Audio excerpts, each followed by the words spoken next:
Hello student, तो चलिए आज हम स्टार्ट करते हैं आरआरबी असिस्टेंट के लिए ये सीरीज। ऑलरेडी हमने 2 सेट करवा दिया है और ये जो सीरीज है काफ़ी इम्पॉर्टेंट है, जो कि basically seating arrangement and puzzle से रिलेटेड है। क्वेश्चंस में मोस्टली क्वेश्चंस इसी सेट से आता है, यानी कि जो चैप्टर है वो सीटिंग अरेंजमेंट एंड पजल से मोस्टली क्वेश्चंस आते हैं बाकी टॉपिक्स के कंपैरिजन में। तो आपको क्या करना है, इसको सबसे अच्छे से पढ़ना है, ठीक है, क्योंकि 20 मार्क्स आपको सिर्फ एक सिंगल इसी चैप्टर से गेन करना है। ओके, चलिए तो स्टार्ट करते हैं। फर्स्ट क्वेश्चन जो है वो बेसिकली आपका बॉक्स बेस्ड पजल कह लीजिए या सेल्फ बेस्ड पजल कह लीजिए, इस टाइप का है। ओके, तो चलिए क्वेश्चन पढ़ते हैं। There are 8 shelves P, Q, R, S, T, U, V and W in an almirah but not necessarily in the same order. The bottommost shelf is number 1 and the topmost shelf is number 8. Okay? चलिए तो सबसे पहले हम क्या करते हैं कि हम शेल्फ्स की नंबरिंग को फिक्स कर लेते हैं। टोटल 8 है ना, 3, 4, 5, 6, 7 and 8।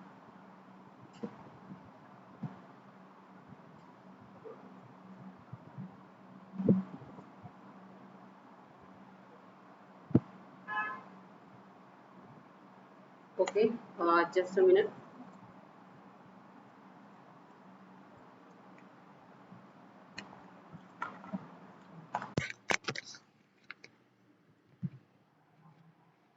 चलिए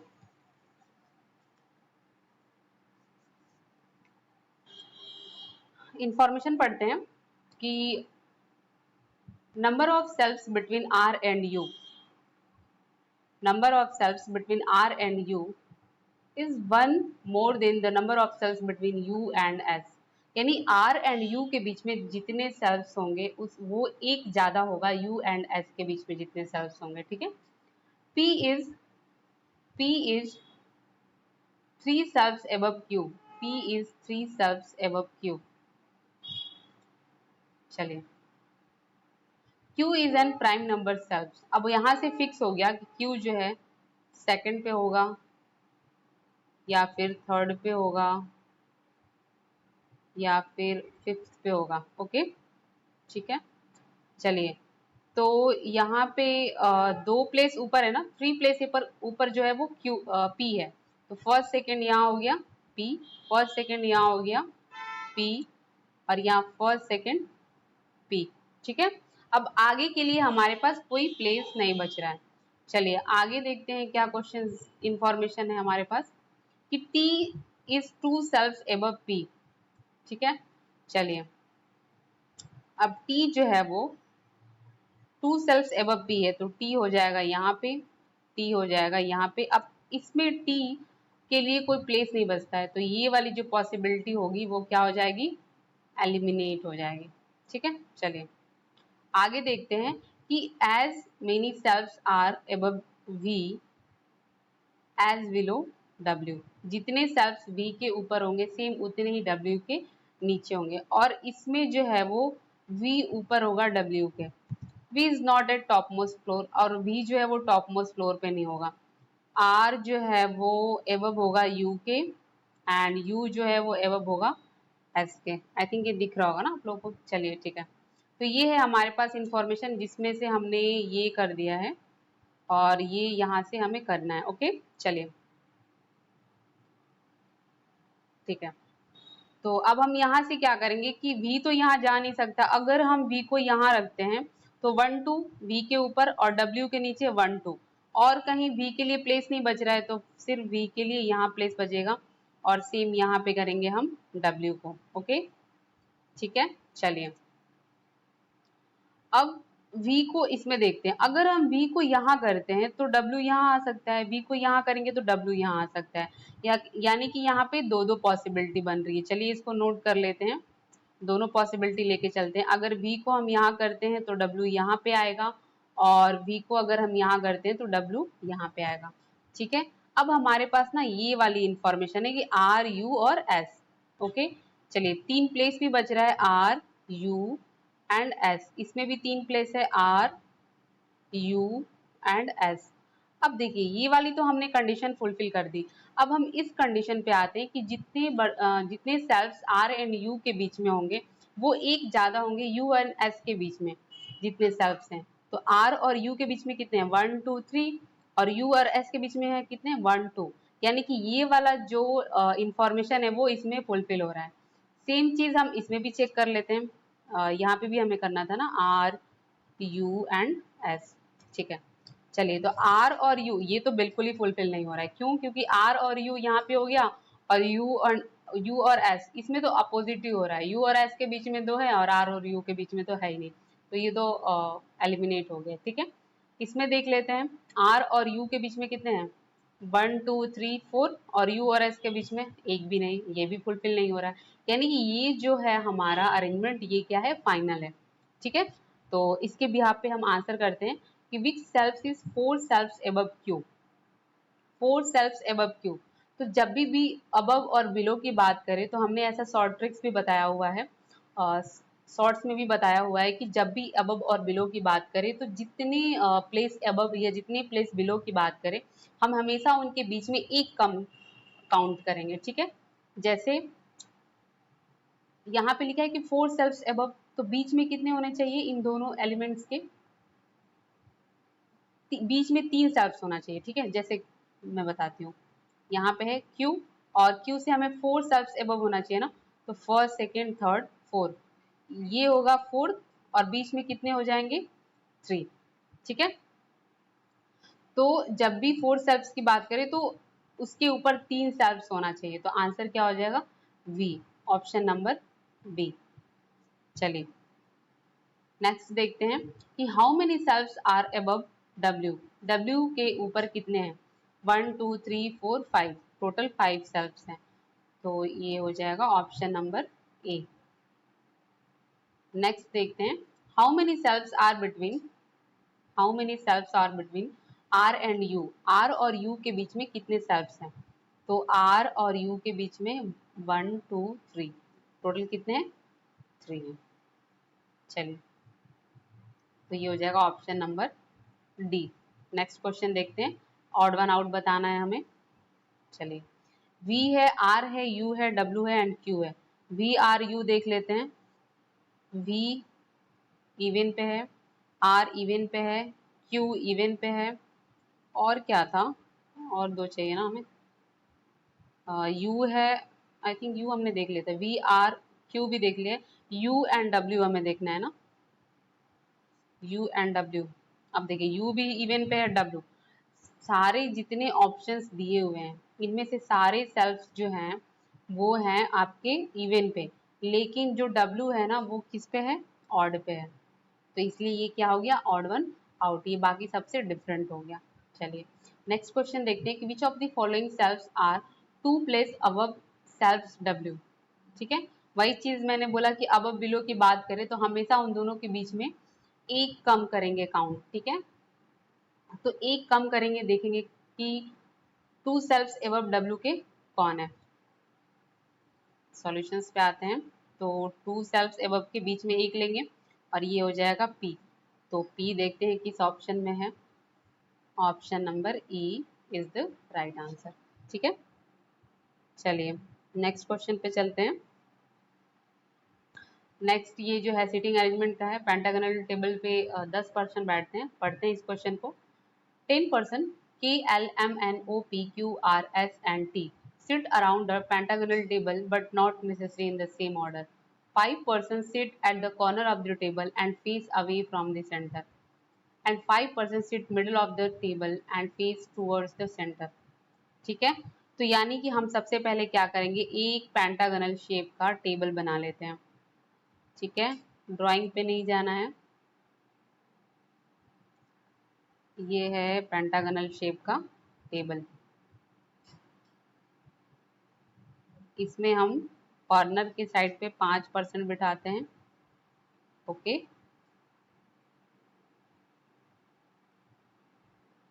और 5 जो है वो हम मिडिल में बिठाते हैं, टोटल हो जाएंगे 10 पर्सन।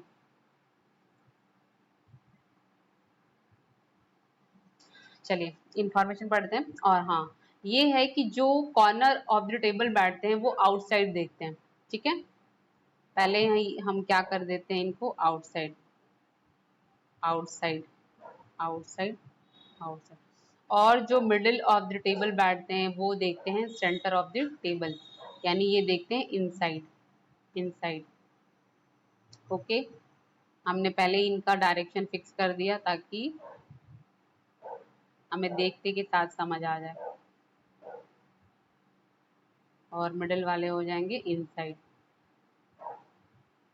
चलिए इंफॉर्मेशन अब पढ़ते हैं कि as many person sit between L and Q same as between N and K. जितने एल और क्यू के बीच में बैठते हैं उतने ही सेम एन और के बीच में बैठते हैं, चाहे आप किसी भी साइड से काउंट करिए। Okay, L sits fourth to the left of O.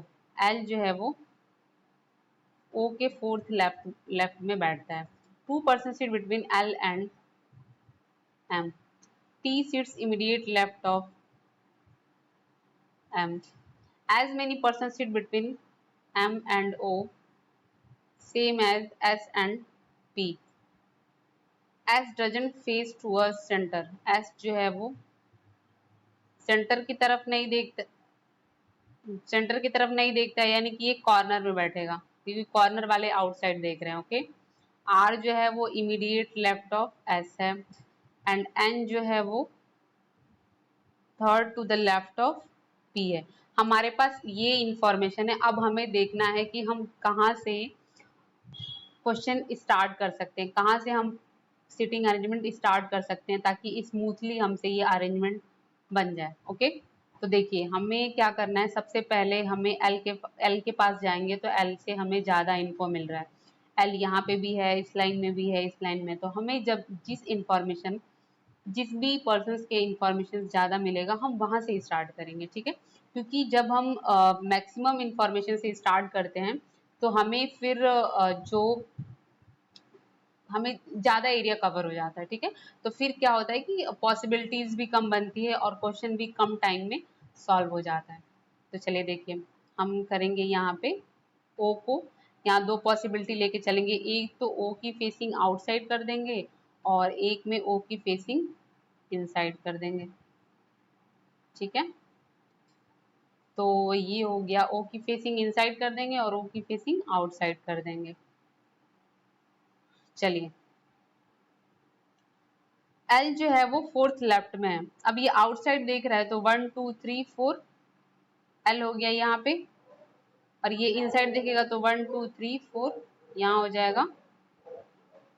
Okay, चलिए ये हो गया। अब एल और एम के बीच में, एल और एम के बीच में कितने पर्सन है, 2 पर्सन है, ठीक है। चलिए तो एल और एम के बीच में देखते हैं। अब 1 2 एम, और एक और चीज दिया हुआ है कि एम जो है ना वो एम के इमीडिएट लेफ्ट में टी है, ठीक है। ये वाली इंफॉर्मेशन भी हम साथ लेके चलेंगे। तो एल 1 2 एम, और एम यहाँ तो प्लेस बन रहा है, ठीक है।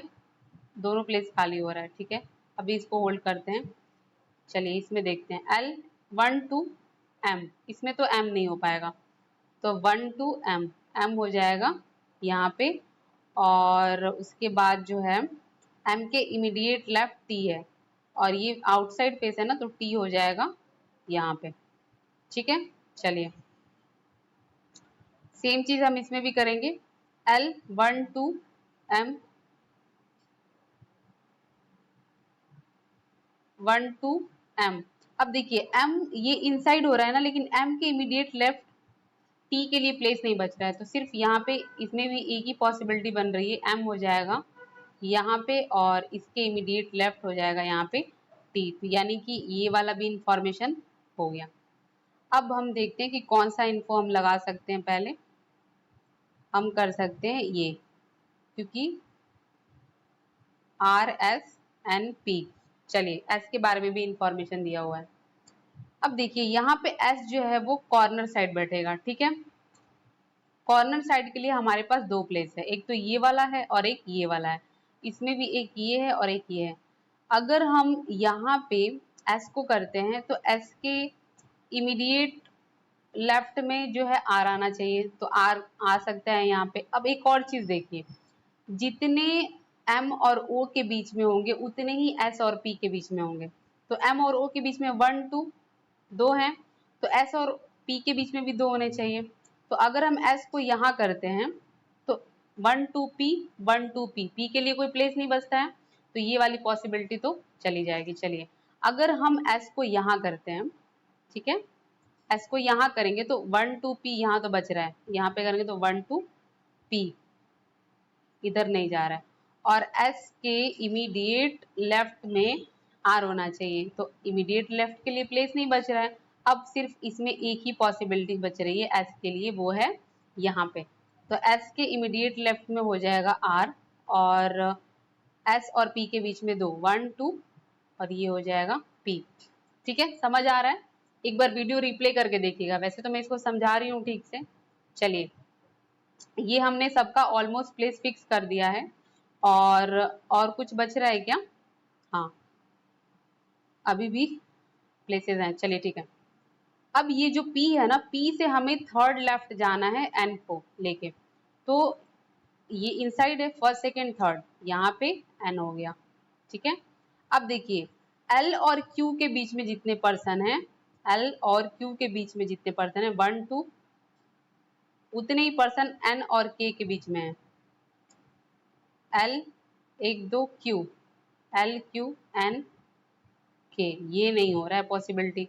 L Q को अगर यहाँ करेंगे और K को अगर यहाँ करते हैं तो N और N और K के बीच में कितने, एक हो रहे हैं, और L और Q के बीच में दो हो जा रहे हैं, तो यहाँ पे फिर ये क्या हो रहा है, एलिमिनेट हो गया।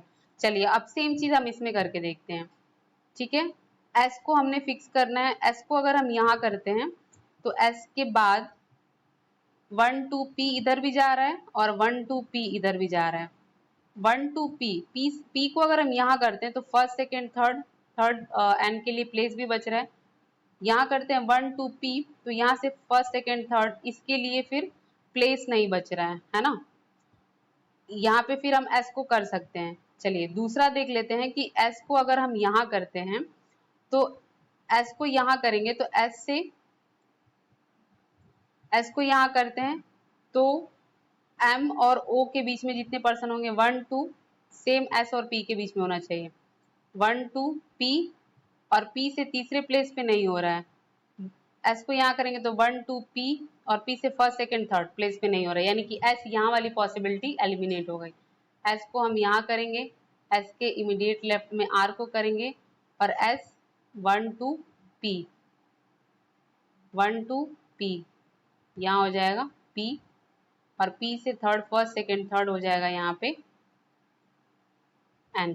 ठीक है, अब जितने L और Q के बीच में होंगे उतने ही N और K के बीच में होंगे। ये जो है आपका फाइनल अरेंजमेंट है। ठीक है, हम ना इसी सिटिंग अरेंजमेंट, इसी दो पॉसिबिलिटी में सारे इंफॉर्मेशन को रख के हमने चेक करके देख लिया। अलग अलग बनाने की जरूरत नहीं है, जो चीज़ हमें इजीली विजिबल हो जा रहा है, वो चीज़ हम देख पा रहे हैं, तो हम उसको वहीं पे एलिमिनेट कर दे रहे हैं। ठीक है, उसको अलग से बना के बहुत सारी पॉसिबिलिटी बना के लेके नहीं चलना है। जो चीज़ें कम टाइम लेके या फिर कम विजिबिलिटी के साथ एलिमिनेट हो जा रही है, उसको वहीं पे चेक करिए और वहीं उसको एलिमिनेट कर दीजिए, उसको आगे की तरफ प्रोसीड मत करिए, या फिर एक और पॉसिबिलिटी बना के उसको चेक मत करिए, फिर वो चीज़ें ना थोड़ा कॉम्प्लिकेटेड हो जाएगा। ठीक है, चलिए तो अब हम क्या करेंगे, इसके बिहाफ पे आंसर करेंगे। Find the odd one out. सबसे पहले हमें बताना है इसमें कि ऑड वन आउट कौन सा है। एन एन ये एन जो है वो corner, O corner, T corner, L corner, but Q middle of the table, तो ये क्या हो गया, ऑड वन आउट। चलिए नेक्स्ट देखते हैं कि who sits fourth to the right of Q. Q के फोर्थ राइट में कौन बैठता है, क्यू इनसाइड है, फर्स्ट सेकेंड थर्ड फोर्थ, तो आंसर क्या हो गया, M, option number B. How many person seat between L and के when counted from the right of k। k के राइट से काउंट करते हैं तो l और k के बीच में कितने पर्सन बैठेंगे, 1 2, तो कितने हो जाएंगे, 2। Option number A. चलिए नेक्स्ट देखते हैं, who sits third to the left of K. K third left में कौन बैठता है? तो के थर्ड लेफ्ट में first second third S, S बैठता है। ऑप्शन क्या हो गया? Option number B.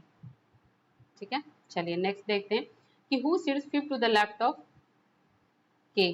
के फिफ्थ लेफ्ट में कौन बैठता है? के फिफ्थ लेफ्ट में जो बैठता है 1 2 3 4 5, तो ये हो गया ऑप्शन नंबर टी है आंसर। तो ऑप्शन क्या हो गया? Option number D.